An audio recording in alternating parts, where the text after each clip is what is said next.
Hello दोस्तों इस lockdown की वजह से सब लोगों का काम बंद हो गया है एंड बहुत सारे लोगों को गवर्नमेंट से उम्मीद है कि उनकी फाइनेंशियली हेल्प की जाएगी। एंड अभी गवर्नमेंट ने 20 लाख करोड़ का बजट लाया है। बहुत सारे लोगों का सवाल है कि इस बजट से हमें क्या फायदा होगा।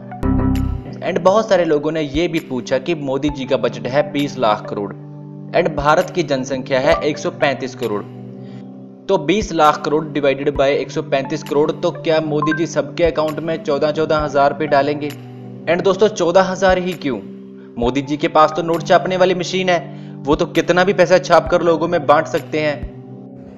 भैया अगर मेरे पास नोट छापने वाली मशीन हो ना तो मैं पूरा दिन नोट छापता रहूं एंड फिर पूरी जिंदगी जेल में रहना। नहीं, सॉरी। हेलो दोस्तों, मेरा नाम है कुलविंदर सोही एंड आप देख रहे हैं साई-फाई सोही। एंड आइए देखते हैं कि अगर मोदी जी बहुत सारे पैसे छाप कर देश में बराबर बांट दे तो क्या होगा। एंड दोस्तों अगर वीडियो पसंद है तो चैनल को सब्सक्राइब कर देना। दोस्तों इससे पहले कि मैं आपको बताऊं कि गवर्नमेंट बहुत सारी करेंसी छाप कर लोगों को अमीर क्यों नहीं कर देती, आइए देखते हैं कि करेंसी होती क्या है। दोस्तों करेंसी वो है जिसके बदले में हमें कुछ सामान मिलता है। अगर हमें पैसे के बदले कुछ सामान ही नहीं मिलेगा तो वो पैसा किस काम का? हमारे घर में लाखों करोड़ों पड़ा है, अगर उसके बदले में हमें कुछ सामान ही नहीं मिलता तो उसका क्या फायदा? दोस्तों पहले क्या होता था कि अगर आपके पास गेहूं है एंड मेरे पास चावल है एंड मुझे गेहूं चाहिए, आपको चावल चाहिए, तो हम दोनों एक्सचेंज कर लेते थे। उसके बाद ये करेंसी बनी एंड इसकी वैल्यू बनाएगी, इसको लोग मानते हैं एंड इसके बदले में लोग सामान देने को तैयार हैं। लेकिन क्या हो अगर गवर्नमेंट बहुत सारे नोट छाप दे एंड सब में बराबर बांट दे तो? भैया फिर तो हमारे पास बहुत पैसे हो जाएंगे, मैं तो बहुत ऐश करूंगा। पहले पूरी बात सुनो कुल्लू। बहुत सारी करेंसी छाप कर लोगों में बांट देना सुनने में जितना अच्छा लगता है उतना ही ये खतरनाक भी है। लेकिन कैसे? ये बात मैं आपको एक बहुत सिंपल सी उदाहरण से बताता हूँ। मान लीजिए एक देश में 2 लोग रहते हैं एंड दोनों के पास 10-10 रुपए हैं एंड उसी देश में सिर्फ 2 किलो चावल है और कुछ नहीं है खाने को, तो दोनों लोग अपने 10-10 रुपए देकर 1-1 किलो चावल ले जाएंगे। एंड अगर उसी देश की गवर्नमेंट उन लोगों को 20-20 रुपए दे दे तो वही 2 किलो चावल लोग 20 रुपए किलो के हिसाब से लेंगे। अब देखिए दोस्तों, सेम चीज सेम क्वांटिटी में डबल पैसों में बिकी, अल्टीमेटली प्राइस बढ़ गया। दोस्तों जिम्बाब्वे में 2001 में ऐसा ही हुआ था। वहां के प्रेसिडेंट को लगा कि हमारे देश में सब गरीब हैं, फिर उन्होंने एक मशीन से करेंसी बनाना स्टार्ट कर दिया एंड इतनी बनाई कि सब में बराबर बांट दी।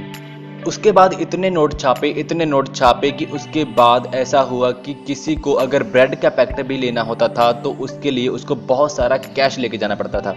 ये बात सच है कि जिम्बाब्वे में सब लोग मिलीनियर बन गए थे, लेकिन 10 लाख का सिर्फ एक पेन ही मिलता था।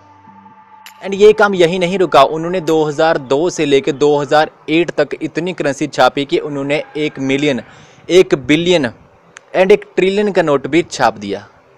क्योंकि इतने रेट बढ़ चुके थे कि बहुत सारे नोट छापने के बाद भी सिचुएशन कंट्रोल में नहीं आ रही थी। दोस्तों अगर सबके पास पैसा आ गया तो कोई काम क्यों करेगा? जब किसी किसान के पास पैसा आ गया तो वो धूप में क्यों काम करेगा? आप पढ़ाई क्यों करोगे? अगर सबके पास पैसा आ गया तो कोई काम क्यों करेगा? दोस्तों अगर सबके पास इतना पैसा आ गया तो गुड्स एंड सर्विसेज की डिमांड बहुत बढ़ जाएगी एंड लोग उतना मैन्युफैक्चर या सर्विस नहीं कर पाएंगे। एंड दोस्तों ये लोग यही नहीं रुके एंड $1 की कीमत इतनी हो गई जिम्बाब्वे डॉलर के अंदर। दोस्तों बाद में उस देश ने अपनी आर्थिक स्थिति को बचाने के लिए उस सारी करेंसी को जला दिया। अब वो लीगल टेंडर नहीं रहा। बाद में उन लोगों ने बाहर की करेंसी को लीगलाइज कर दिया ताकि लोग बाहर की करेंसी से ही अपना सामान खरीदें। दोस्तों बहुत सारा पैसा छापना एंड लोगों में बहुत सारा पैसा बांटना गरीबी दूर करने का सलूशन नहीं है। गरीबी तो तब ही मिटेगी जब लोग दिमाग यूज करके अपना काम शुरू करेंगे एंड उनको रोजगार मिलेगा एंड उनको पैसा मिलेगा। सबके पास ही पैसा अपने आप आ गया तो कोई क्यों काम करेगा एंड कोई क्यों सामान बेचेगा? दोस्तों पैसे की कीमत तब होती है जब उसको कोई लेने के लिए तैयार हो। अगर इतने से सामान की कीमत इतना ज़्यादा पैसा हो तो उसका क्या फ़ायदा? दोस्तों जो गवर्नमेंट है उसको पता होता है कि पैसा कितने लिमिट में छापना है। ये लिमिट क्या है? ये होता है जितना जीडीपी है देश का। ये जीडीपी क्या होता है?